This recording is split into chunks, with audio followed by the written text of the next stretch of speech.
آئے ہیں ان سے گزارش ہے کہ بآواز بلند درود تلاوت فرمائیں۔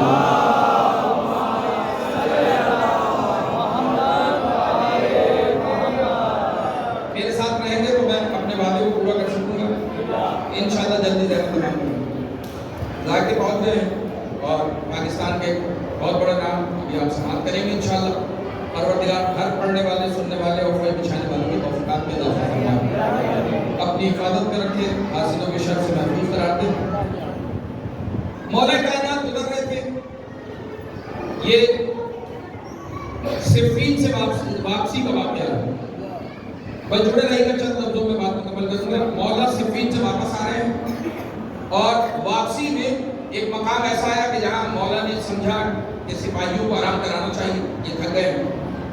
آجا قادر بھائی، ایک مرتبہ تاجب نے لکھا کہ مولا نے سپاہیوں سے کہا تم آرام کرو، اور مولا مصلی پر آ گئے، یعنی جسے ہم آرام کہتے ہیں علی اسے عبادت جانتے ہیں۔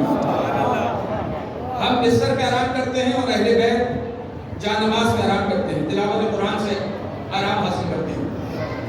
مولا نے ایک مرتبہ 2 رکعت نماز تمام کی تھی، کانوں میں کسی کے رونے کی آواز آئی، اور علی اسی کو کہتے ہیں کہ جو کسی کو روتا ہوا نہیں دیکھتے ہیں، کسی کو روتا ہوا برداشت نہیں کرتے ہیں۔ سپاہی سے کہا جاؤ اور دیکھو کہ یہ مصدوم کیوں رو رہی ہے، اور اسے کہو کہ ہمارا سردار ملنا چاہتا ہے۔ یاد رکھیے گا یہ ولایت علی پر عمل پیرا ہے، مگر اس نے کبھی زیارت مولا کائنات نہیں کی ہے۔ یہ مولا کی ولایت پہ گامزن ہے، لیکن مولا کو دیکھا نہیں ہے۔ لیکن ضروری نہیں ہے کہ عشق اگر دل میں ہو تو پاسپورٹ اور ویزا ہو تو آپ جائیے گا، کبھی کبھی وہ خود بھی آگے زیارت کرا دیتے ہیں۔ اگر مولا ملنے کے لیے اس دروازے پر آئے، جہاں ایک مظلوم گریہ کر رہی ہے، یہ گھر کے باہر بیٹھ کر، جھوپڑی کے باہر بیٹھ کر رو رہی ہے، اور سامنے ایک جوان لاشا رکھا ہوا ہے۔ آپ بھی سال ثواب کی مجلس میں ہیں، لہذا چند باتیں سماعت کریں گے۔ مولا اس جنازے پر یہی باتیں کر رہے ہیں۔ مولا تشریف لائے، وہ غم میں مبتلا ہے، گریہ کر رہی ہے۔ فرمایا کہ میں نے اپنے نبی سے، اپنے آقا، اپنے مولا سے، حسنین کے نانا، زہرا کے بابا اور کائنات کے بادشاہ سے ایک حدیث سنی ہے، اگر تم کہو کہ اس موقع پر وہ حدیث میں تمہیں سنانا چاہتا ہوں۔ یہ مولا اس بزرگوار سے کہہ رہے ہیں کہ اس سے رہے ہیں، سنانا ہمیں چاہتے ہیں۔ مولا فرما رہے ہیں میں نے اپنے نبی سے ایک حدیث سنی ہے، اگر تم کہو تو وہ حدیث تم تک پہنچاؤ۔ وہ سمجھ رہی ہے کوئی عام سردار آیا ہے، عرب سردار آیا ہے، چہرے پہ وجاہت ہے، خوبصورت ہے، اور کیا شان والا مولا ہے۔ ایک مرتبہ تشریف رکھی اور فرمایا سنو، نبی نے فرمایا ہے کہ 5 کام ایسے ہیں جن میں جلدی کرنا مومن کی علامتوں میں سے علامت ہے۔ مومن کی نشانی ہے 5 کاموں میں جلدی کرنا۔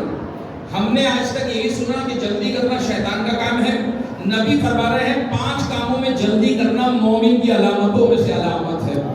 وہ 5 کام سنیے، دامن میں رکھیے، مجھے پڑھنے کا فائدہ، آپ کو سننے کا، اور شاکر مولائی کو قبر میں راحت ملے۔ مولا وہ 5 باتیں کیا ہیں؟ فرمایا پہلا جو قول نبی نے فرمایا، حدیث فرمائی، اس میں پہلی بات جس کام میں جلدی کرنا چاہیے وہ ہے نماز۔ کم بولے ہیں نماز، نہیں کم آواز آئی ہے نماز۔ مومن ہو اور نماز پہ نہ بولے۔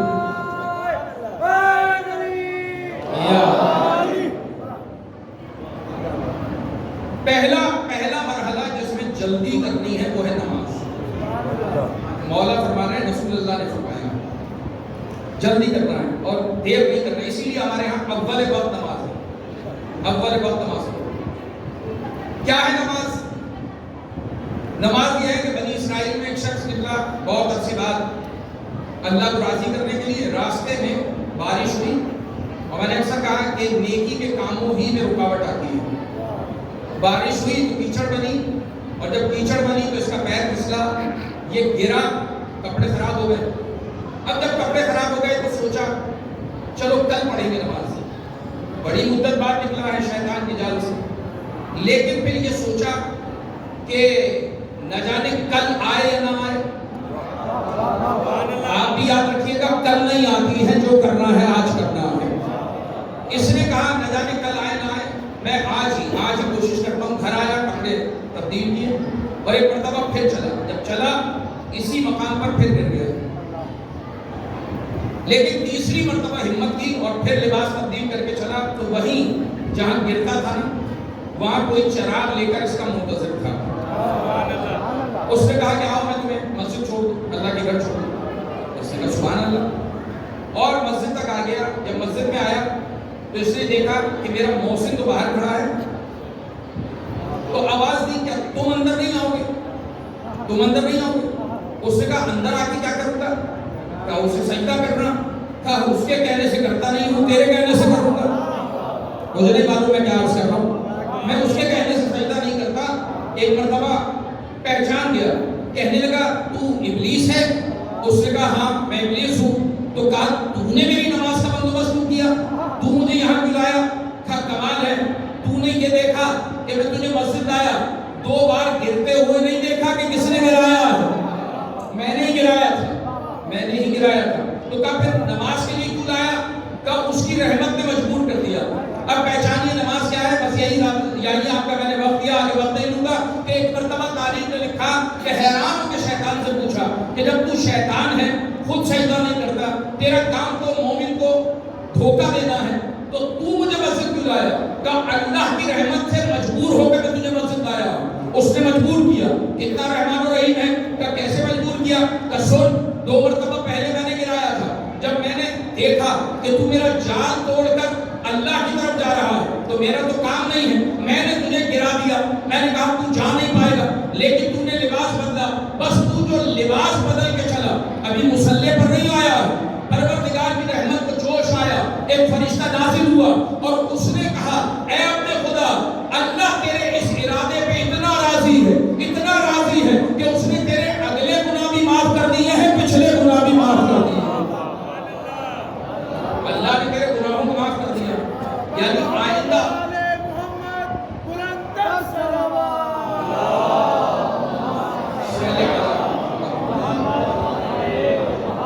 اگلے گناہ بھی معاف ہیں اور پچھلے گناہ بھی معاف ہیں. صرف ارادے. ابھی نماز نہیں پڑھی، مجھے غصہ آیا کہ میں تو ایک نیکی سے روکنا چاہتا ہوں، تم نے ساری زندگی کی محنت کی پائی ڈال دی. اب جو گناہ کرے گا وہ بھی معاف، جو کیے تھے وہ بھی معاف. ساری محنت ضائع. میں نے کہا اب نہیں جانے دوں گا مسجد، اور میں نے تجھے دوبارہ گرا دیا. جب تجھے گرایا اور تم نے دوبارہ لباس تبدیل کیا، فرشتہ آ گیا اور فرشتے نے آ کے کہا اب خدا، اللہ تیرے اس ارادے پہ اتنا راضی ہے کہ اس نے تیرے ساتھ ساتھ تیرے سارے خاندان کے گناہوں کو بھی معاف کر دیا ہے. پھر کہوں گا بھی مصلی پر نہیں آیا، سارے خاندان کے گناہ پروردگار نے بخش دیے. ایک مرتبہ مجھے غصہ آیا، میں نے کہا نہیں جانے دوں گا. پھر میری آنکھوں پہ پتھر پڑے. میں چاہتا ہوں ایک نیکی نہ کرے، تو پورے خاندان کو معاف کرا چکا، اپنے گناہوں کو معاف کرا چکا. بزرگاں بیٹھے، میں نے سوچا کہ اب اگر گراؤں تو ایسا نہ ہو اللہ کہے جا میں نے تیری وجہ سے سارے بنی اسرائیل کو بخش دیا. میں نے سوچا اس سے اچھا کہ ساری قوم بخشی جائے، تجھے ہی مسجد چھوڑ آتا. بچوں کر رہے ہیں، تجھے ہی مسجد چھوڑ آتا ہوں. درود پڑھے محمد و آل محمد پر.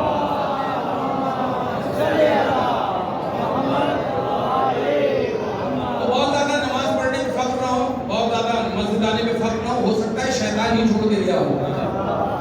فقر ہو تو پروردگار کی رحمت پر ہو، اس کی توفیق پر ہو، اور انسان خلوص دل کے ساتھ دکھاوے کے لیے نہیں. تو کیا شان ہے پروردگار کی کہ سارے گناہوں کو صرف ارادے پہ معاف کر دیتا ہے.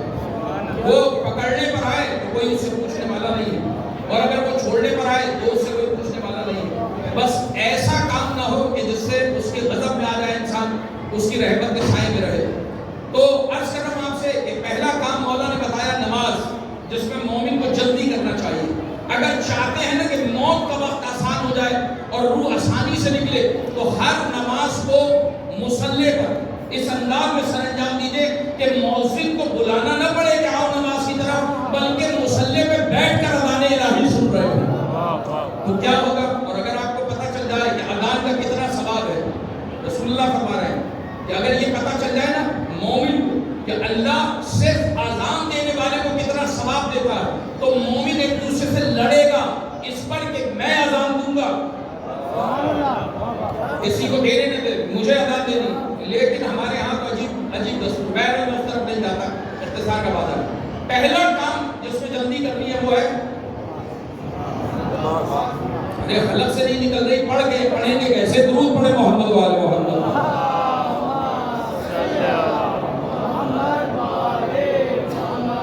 سب سے پہلا سوال قیامت میں نماز کا ہے۔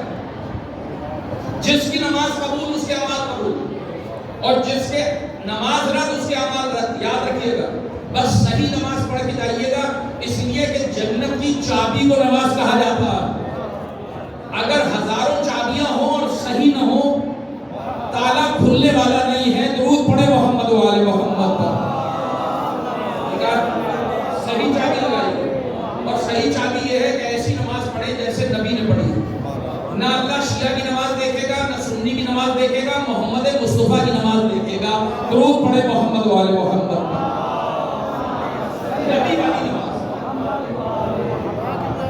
عرض کر رہا ہوں آپ سے کہ پہلا کام جس میں جلدی کرنی ہے وہ ہے نماز۔ دوسرا کام جس میں جلدی کرنی ہے وہ ہے مہمان کی تواضع۔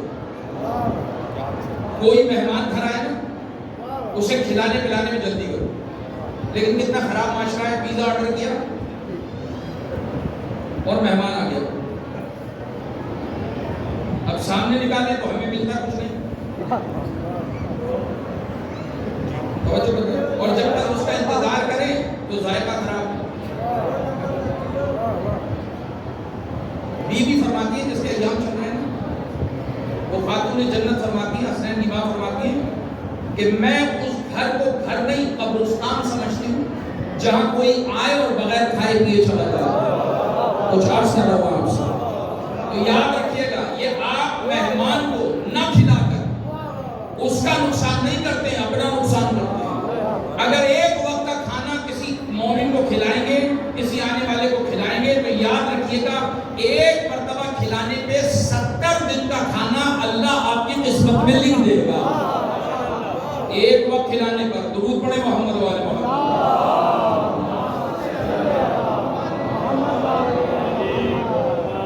ضرور بدل جب بھی کوئی مہمان آئے اسے کھلائیں، چاہے ایک گھونٹ پانی ہی کیوں نہ ہو، چاہے ایک والا کھانا ہی کیوں نہ ہو۔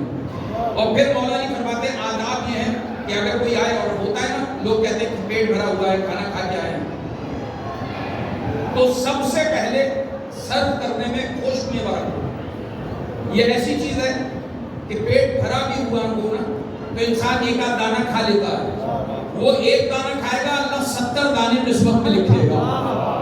یہ جو کہتے ہیں نا مہمان رزق ساتھ لاتا ہے، باندھ کے نہیں لاتا ہے، آپ کھلائیں گے اللہ قسمت میں لکھتا چلا جائے گا۔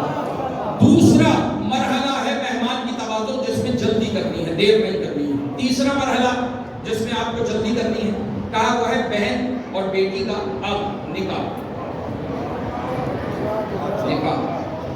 قرآن سے شادیاں نہیں ہوتی ہیں، نہیں سنتے آپ، یہ جاگیر بچانے کی حرکتیں وہاں نہیں چلیں گی۔ درود پڑھے محمد وآل محمد۔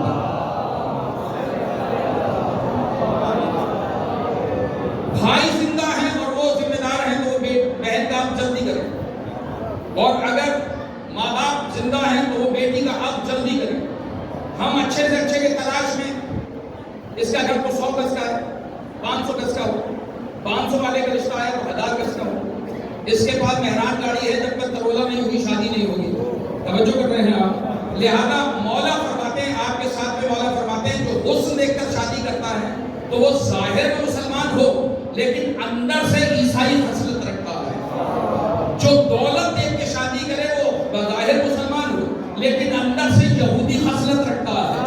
جو ایمان دیکھ کے شادی کرے اصل مومن یہی ہوگا۔ اب آپ کہہ سکتے ہیں کہ مولا رشتے نہیں، اللہ ہر بہن بیٹی کی مشکل آسان فرمائے، ہر بھائی اور ماں باپ کی مشکل آسان فرمائے، بیٹیوں کو گھروں میں آباد رکھے اور ان کی عزت کرنے کی ہمیں توفیق نصیب فرمائے۔ اور یہ جو ساس بہو کا معاملہ ہے نا، بیٹیوں کو بہوؤں کو بیٹیوں کو وہ تربیت ہو کہ وہ سسرال والوں کو اپنا سمجھے اور جو گھر میں آئی ہیں آپ انہیں اپنا سمجھے، معاشرہ بہترین طور پہ تشکیل پاتا چلا جائے گا۔ ایام فاطمی سن کے نہیں چلے جائیے گا، سن کر بدل جائیے گا۔ بیوی بھی کسی کی بہو ہے، کسی کی بیٹی ہے، کسی کی زوجہ ہے، تمام کمال بیوی میں موجود ہیں اور کر کے عرض کر رہا ہوں آپ سے کہ بہن بیٹی کے حق میں جلدی کریں، لیکن ساتھ میں ایک مسئلے کا حل دے دیتا ہوں کہ مولا رشتے نہیں آتے. آپ کہہ تو رہے جلدی کریں، رشتے ہیں نہیں، معاشرے میں رشتے نہیں، بیٹیاں زیادہ ہیں، رشتے نہیں. مولا نہیں فرمائیں گے ایسا گھر دکھاؤ جہاں بیٹی ہو اور رشتہ نہ آیا ہو. ایسا گھر نہیں ملے گا. اللہ نے نعمت دی ہے، رحمت دی ہے، تو رشتہ بھی بھیجا، تم نے منع کیا. اب اگر آپ سن رہے ہیں تو ایک جملہ ذہن میں رکھیے گا، اگر آپ اچھے سے اچھے کی تلاش میں دو رشتوں کو منع کریں گے تو اللہ پورے گھر کی دعا سننا بند کر دے گا.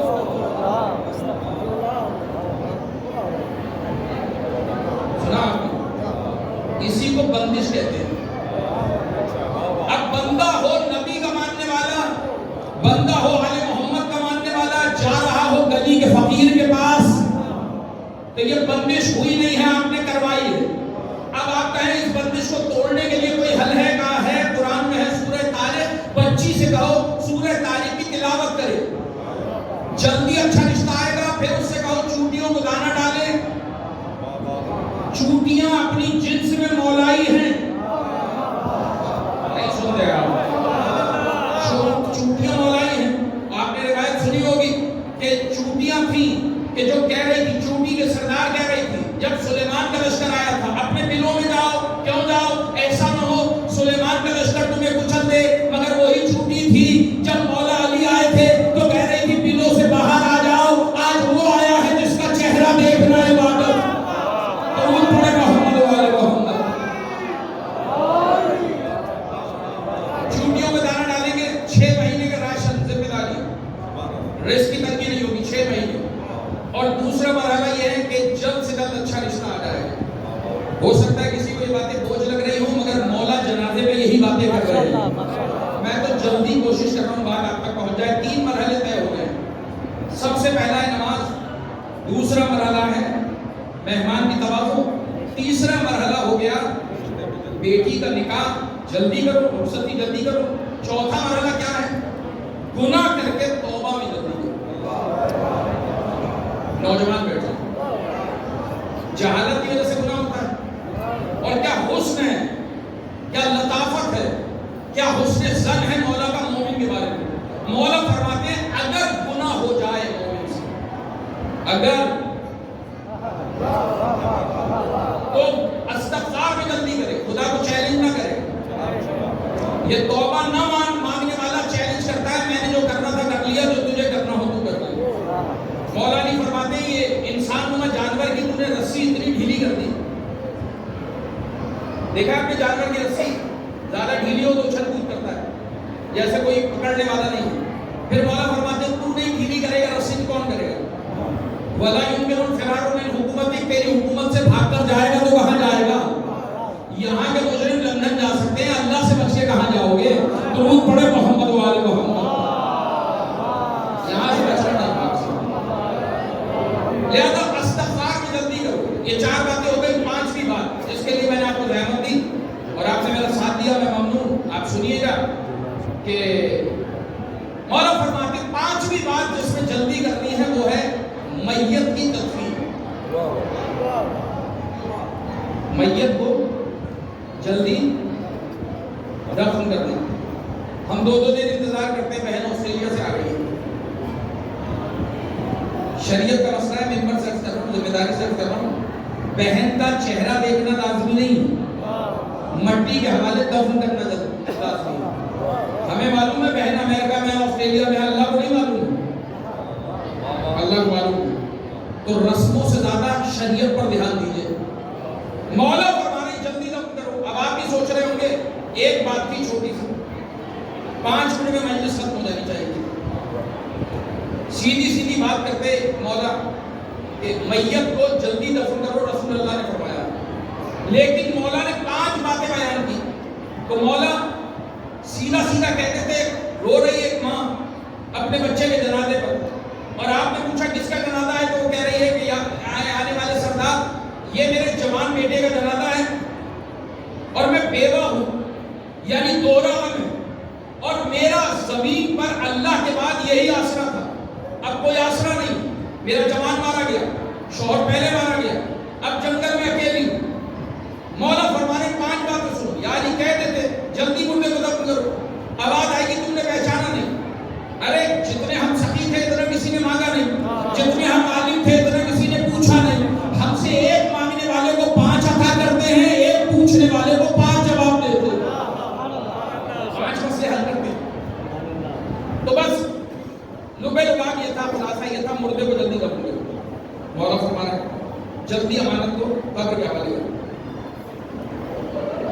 پھر اس سے پوچھا اگر کوئی دفن کرنے والا نہیں ہے تو ہم کریں, کوئی جنازے کو کاندھا دینے والا نہیں ہے تو ہم دیں گے, نماز پڑھنے والا نہیں ہے ہم پڑھیں گے, قبر بنانے والا نہیں ہے ہم بنائیں گے, سب کچھ ہم کر لیں. اس نے کہا سردار آپ کا شکریہ, آپ نے اتنی اچھی باتیں بتائیں, نبی کی بات ہم تک پہنچائی اور ماننا چاہیے کہنا نبی کو. آپ نے فرمایا تو تم کیوں نہیں مانتی, جلدی کرو. کہنے لگی میرا معاملہ تھوڑا سا الگ ہے.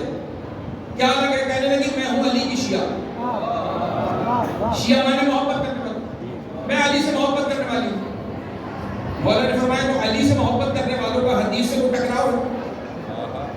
حدیث کو پہلے نبی کا علی کا ماننے والا قبول کرتا ہے, لہذا عمل کرو حدیث پہ.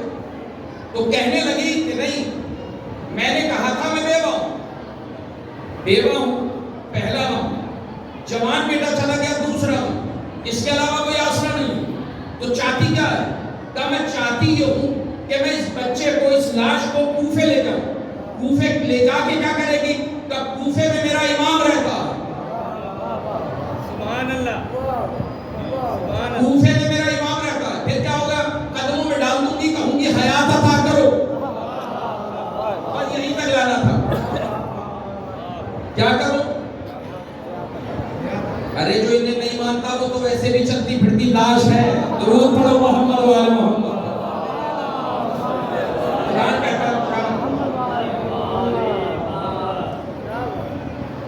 کیا کرو جلدی دفن کرو. اس نے کہا کہ میں تو کوفے لے جانا چاہتی ہوں.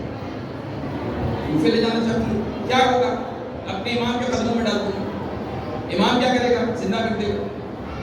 مولا نے فرمایا علی مردے زندہ کرتا ہے. کہنے لگی ہاں علی زندہ کرتا ہے. کیسے زندہ کرتا ہے؟ کہ آپ نے سنا ہے مریم کا بیٹا عیسیٰ مردے زندہ کرتا ہے. کہ سنا ہے. کہ جب مریم کا بیٹا کر سکتا ہے فخر عیسیٰ نہیں کر سکتا. فخر عیسیٰ ہے, زندہ کرے گا.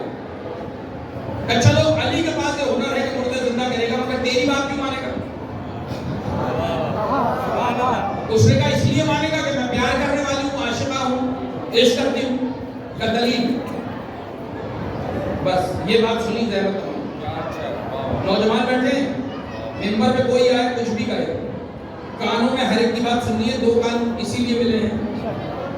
دماغ میں ہر بات کو نہیں بٹھانا ہے, کام والی بات کو بٹھانا ہے. یاد رکھیے گا. مولا پوچھ رہے دلیل. دلیل کیا ہے؟ ایک غم زدہ عورت سے جنگل میں, مجبور عورت سے علی کہہ رہے ہیں دلیل تو میری محبت کی دلیل کیا ہے؟ اس کا مطلب یہ ہے دعوے سے کام نہیں چلے گا, دلیل ساتھ میں لے جانا ضروری. اس کی دلیل ہونی چاہیے. اس نے کہا دلیل یہ ہے کہ میں گھر کے باہر رو رہی ہوں. ارے گھر کے اندر روتی یا گھر کے باہر رونا؟ باہر بیٹھ کے. آصف بھائی گھر کے باہر بیٹھ کے رونا دلیل کیسے بنے گی؟ آواز آئی, وہ سامنے اونٹ والا دیکھ رہے ہیں. اب جو پلٹ کے دیکھا تو سامنے ایک اونٹ والا ہے, وہ ہماری کس رہا ہے. کہ اس سے میرا سودا ہوا ہے. کیسا سودا؟ میرے گھر کی کیل تو لے لے, میرا پورا گھر تیرا, مجھے میرے امام کے قدموں تک پہنچا دے.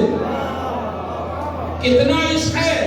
یعنی اگر بیٹا زندہ نہیں ہوا تو جاگیر بھی چلی جائے گی.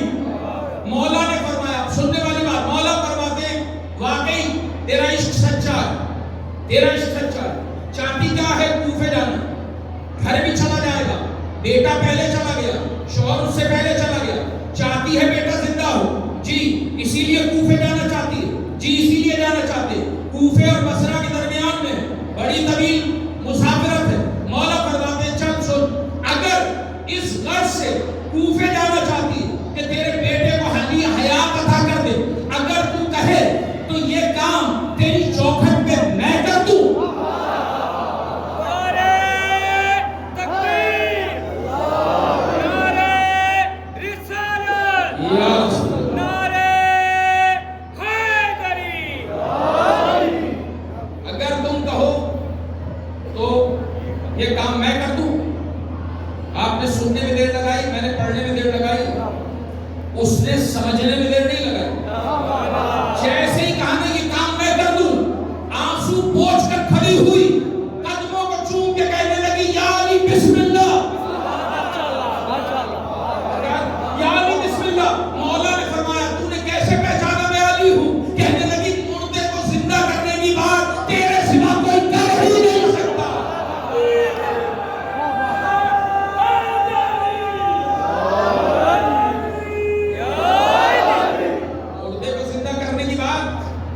میرے مولا کے سوا کوئی نہیں کر سکتا ہے، بسم اللہ یا علی۔ اور پھر کہنے لگی معاف کرنا یا علی، میں نے پہچاننے میں دیر لگائی، میں نے نہیں پہچانا، غم میں مبتلا تھی، بیٹے کے غم میں نہیں پہچانی، کھڑی نہیں ہوئی، معاف کیجیے گا۔ فرمایا نہیں کوئی بات نہیں، اس لیے کہ شریعت تو جاننے والے کے لیے، حد تو جاننے والے کے لیے، انجان کے لیے نہیں۔ لہذا اگر جان بوجھ کے عزت نہ کرتی تو حد جانی ہو، ٹھیک ہے کوئی مسئلہ نہیں، لاؤ جانماز لے آؤ، مردہ زندہ کرتے ہیں۔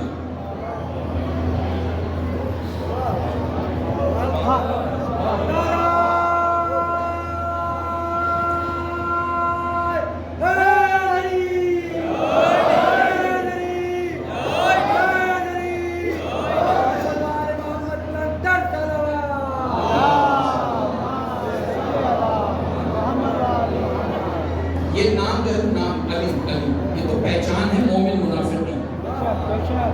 اب نعرے کا جواب دل دل میں دے رہے ہیں، نعرے کا جواب دل دل میں دے رہے ہیں، آپ کی بندی نہیں ہے علی سے۔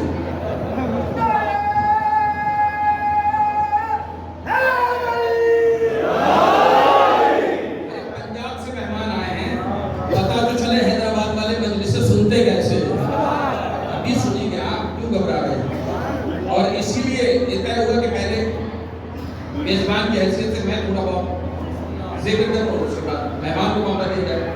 آپ پریشان ہو کے سنیں گے تو وہ پریشان ہو جائیں گے کہ کیا پڑھا جائے گے سمجھ۔ پڑھنے والوں کے بہت سے مضمون چینج ہو جاتے ہیں، سرکار آپ کو دیکھتے ہیں پڑھنے والا خود نہیں پڑھتا ہے، مجمع پڑھواتا ہے۔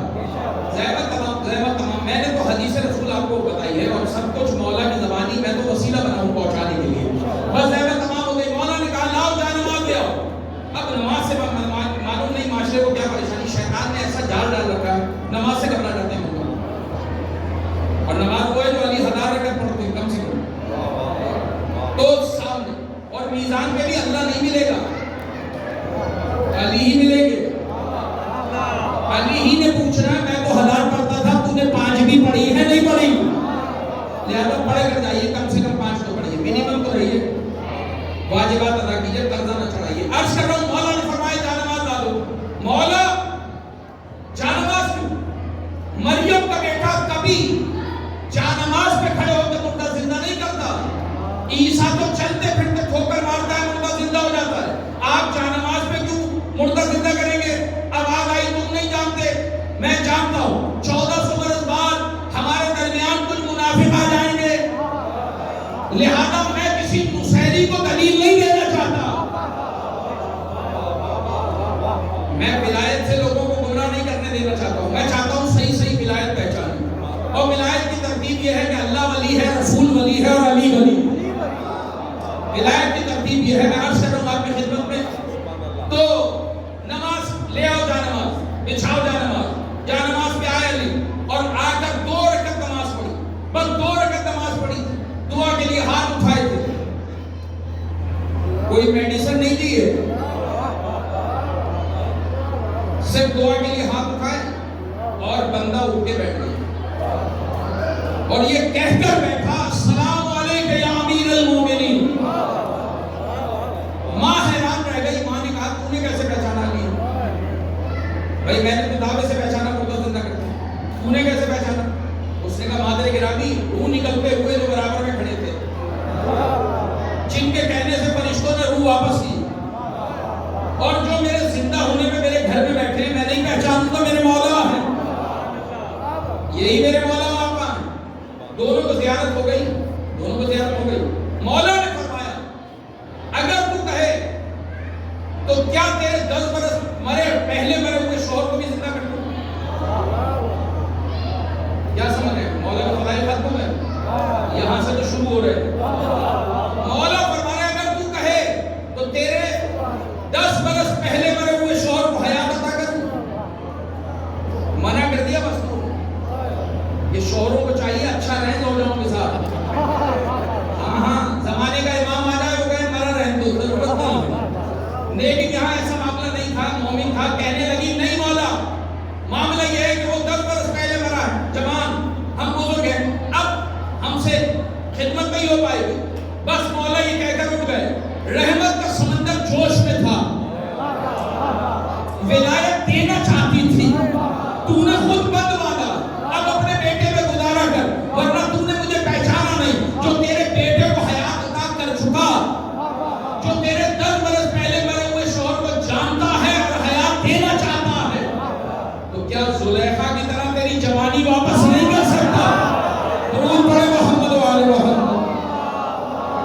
لہٰذا مولا چلے گئے اور اس کے بیٹے کو حیات کر دیا۔ اللہ ہمیں ولایت پہ باقی رکھے اور سمجھنے کی توفیق دے۔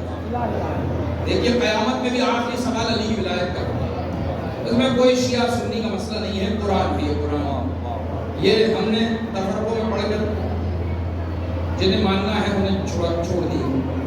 اتنا پیارا ہے علی، اتنا پیارا، جنگل میں بیٹھ کر رونے والی سے کہہ رہا ہے اگر کوئی دفن کرنے والا نہیں ہے میں دفن کروں گا، اگر کوئی کفن دینے والا نہیں ہے میں کفن دوں گا، اگر کوئی جنازہ پڑھنے والا اٹھانے والا نہیں ہے میں اٹھاؤں گا۔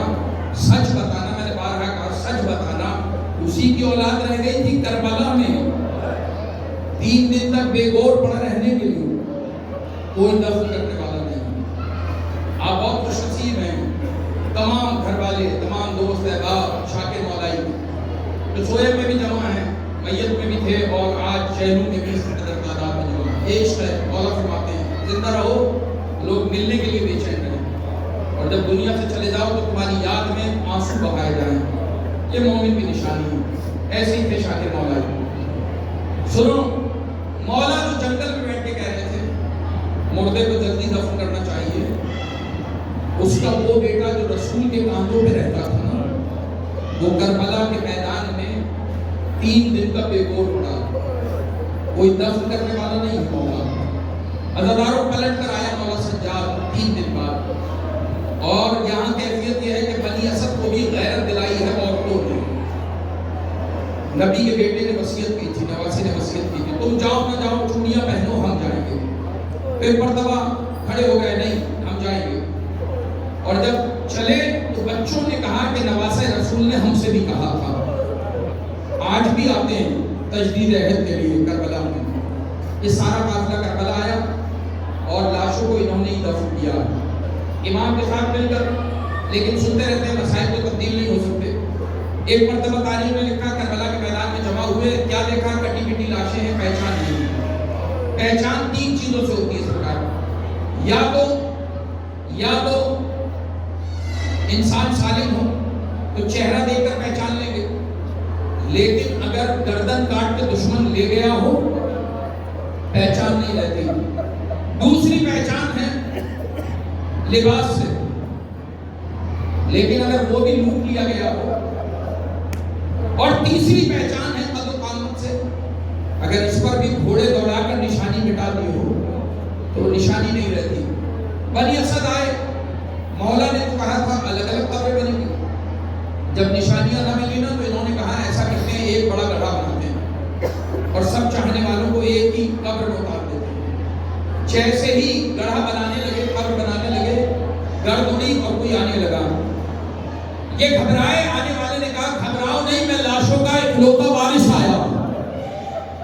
ایک مرتبہ آئے، اللہ کسی بیٹے کو یہ منظر نہ دکھائے، بھائی کو، بھتیجے کو یہ منظر نہ دکھائے، آ گئے، اور آنے کے بعد بنی اسد نے بہت کوشش کی کہ امام کربلا کے میدان میں نہ جائیں۔ مولا دیکھا نہیں جائے گا علی اکبر، مولا قاسم نہیں دیکھا جائے گا، بابا نہیں دیکھے جائیں گے۔ مولا نے فرمایا میں صابروں کا امام ہوں، میرے ساتھ چلو۔ قریب آئے اور آنے کے بعد ایک لاشے کو بہت حسرت سے دیکھا، جیسے دل چاہے سننا، ایک مرتبہ حسرت سے دیکھتے رہے لاشے، اور دیکھنے کے بعد کہا احترام میں کمی نہ کرنا، عزت سے اٹھانا۔ مولا کون ہے؟ کہا یہ 18 برس والا میرا بھائی ہے، 18 برس والا جوان ہے۔ مولا کیسے پہچانا؟ ہم تو نہیں پہچان سکتے۔ کہا جگر میں برچھی کا داغ اپنی کہانی خود سنا رہا ہے، اور پھر آواز دی اسے اٹھاؤ، اور اس کی بھی احترام سے لاش اٹھانا۔ مولا یہ کون ہے؟ کہا یہ کربلا والا دولہا ہے، یہ قاسم ابن حسن ہے۔ آگے بڑھے، یہ کون ہے؟ یہ محمد، یہ کربلا والا مہمان ہے، یہ حسین کا جانثار رہبے قلبی ہے، یہ حبیب ابن مظاہر ہے۔ ایک ایک کر کے لاشا دفن ہوتا رہا۔ بیٹوں کے لیے بس اتنا سا پیغام ہے، تم خوش نصیب ہو، تم نے بیماری میں خیال کیا، آرام سے عزت سے تدفین کی، سوئے اور چہلم میں اصالے ثواب کر رہے ہو۔ اللہ اور توفیقات میں اضافہ فرمائے۔ آؤ سید سجاد کی غربت سنو، ایسا غریب نہیں دیکھا، کائنات کا امیر، اور غربت یہ ہے کہ سید نے اپنی ابا زمین پہ بچھائی ہے، ساری کربلا میں کچھ ڈھونڈ رہا ہے، کچھ ملتا ہے، آنکھوں سے لگاتا ہے، لا کے رکھ دیتا ہے۔ لوگوں نے پوچھا آقا یہ کیا تلاش کر رہے ہیں؟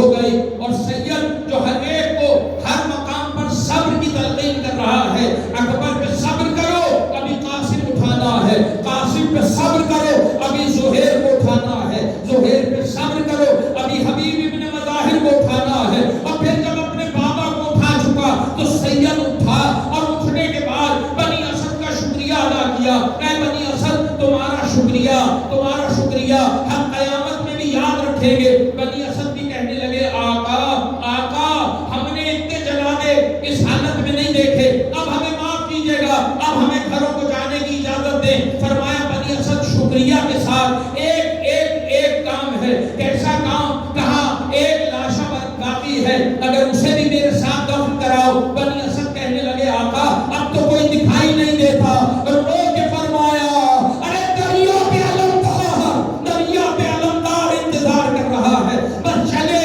وہی حالت تھی جو مولا حسین کے لاشے کی حالت، کٹی پٹی لاش، ایک مرتبہ چٹائی پہ اٹھائی، لہر کے حوالے کی، رونے والوں جملہ سنو مجلس تمام۔ ایک مرتبہ مولا نے فرمایا بنی اسد اب اپنے گھروں کو جاؤ، ہم جانے چچا جانے، اور خود لہر کے اندر اتر گئے۔ بہت دیر تک بنی اسد نے انتظار کیا، جب سید نہ پلٹا تو بنی اسد واپس لوٹے۔